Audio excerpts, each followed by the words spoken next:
పునరుద్ధానుడు రక్షకుడైన యేసుక్రీస్తు శ్రేష్ఠ నామములో మీకందరికీ వందనాలు తెలియజేస్తున్నాను.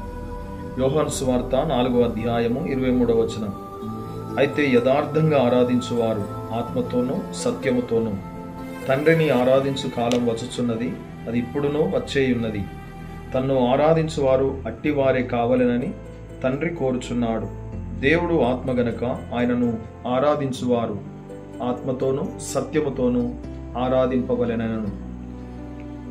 ప్రియమైన దేవుని సంగమా, క్రీస్తు యేసు విలువైన రక్తముతో కొనబడి కడగబడి పరిశుద్ధపరచబడినటువంటి దేవుని సంగమా, ఈ రోజున దేవుడు ఆశిస్తున్నాడు నీ నుండి ఆత్మతో సత్యముతో తన్ను ఆరాధించవలనని, తన్ను వెంబడించవలనని ప్రభువు ఆశిస్తూ ఉన్నాడు. ఈ లోకములోనికి నశించిపోతున్నటువంటి నీ కొరకు నా కొరకు పరిశుద్ధుడైన దేవుడు మన పాపముల నిమిత్తం, శాపగ్రస్తమైన మన జీవితాలను మార్చు నిమిత్తమై ఈ లోకానికి నరవతారిగా వచ్చి కలువరి శిలువ రాను మీద వేలాడదీయబడిన వాడై తన పరిశుద్ధ యవన రక్తమును కార్చి మనల్ని పాపముల నుండి శాపముల నుండి విమోచించాడు. విమోచించినటువంటి ప్రభువు మనల నుండి ఆశిస్తున్నది ఒకటే, నీ ఆస్తిపాస్తులను గాని, నీ డబ్బులను గాని, నీకు సంబంధించిన దేనిని ఆయన ఆశించుటలేదు. కానీ నీవు ఆత్మతో సత్యముతో ఆయనను ఆరాధించాలని ఆయన కోరుతూ ఉన్నాడు.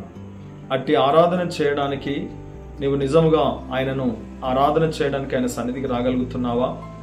ప్రతి ఆదివారము సంఘములలో ఆరాధన జరుగుతూ ఉన్నప్పుడు నీవు ప్రభువును ఆరాధించడానికి, ప్రభువును స్తుతించడానికి, ప్రభు చేసిన మేలులను జ్ఞాపకం చేసుకోవడానికి, ప్రభు యొక్క ఉన్నతమైనటువంటి ఆయన గుణలక్షణాలను, శ్రేష్టమైనటువంటి ఆయన ప్రేమను స్తుతించి ఆరాధించి గణపరచడానికి ఆయన సన్నిధికి రాగలుగుతున్నావా? ఆదివారము కూడా ఆరాధన చేయకుండా నీ పనులలో, నీ ఉద్యోగములలో, నీ వ్యాపారములలో నిమగ్నమైపోయి నీ కొరకు ప్రాణం పెట్టిన నీ ప్రాణనాథుని మరిచిపోయి లోకాన్ని సంపాదించడమే, లోకములో ఆస్తులను సంపాదించడమే ధ్యేయంగా పెట్టుకొని దేవుని సన్నిధిని తృణీకరించి వెళ్ళిపోతున్నావా? ఒకసారి ఆలోచన చేయి. ప్రభువు నీ కొరకు ప్రాణం పెట్టడానికి పరలోకాన్ని విడిచిపెట్టి వచ్చాడు కదా. నీ ఒక్కరోజున నీ పనులను, నీ వ్యాపారాన్ని, నీ ఉద్యోగాన్ని మానలేవా? ఒక్కరోజు ఆరాధన చేయడానికి నిన్ను నీవు సమర్పించుకొని ప్రభు సన్నిధికి రాలేవా? ఒకసారి ఆలోచన చేయి. సోదరి సోదరుడా, ప్రభువును ఆరాధించడానికి మంచి అవకాశం. పరిశుద్ధ సంఘంతో కలిసి పరిశుద్ధుడైన దేవుని నామాన్ని కొనియాడదాం. అట్టి కృప దేవుడు నీకు అనుగ్రహిస్తూ ఉంటుండగా సంపూర్ణంగా నిన్ను నీవు అప్పగించుకొని ఆయనను ఆరాధించుటకు ఆయన సన్నిధికి రా. దేవుడు నిన్ను, నీ కుటుంబాన్ని దీవించునుగాక. ఆమేన్.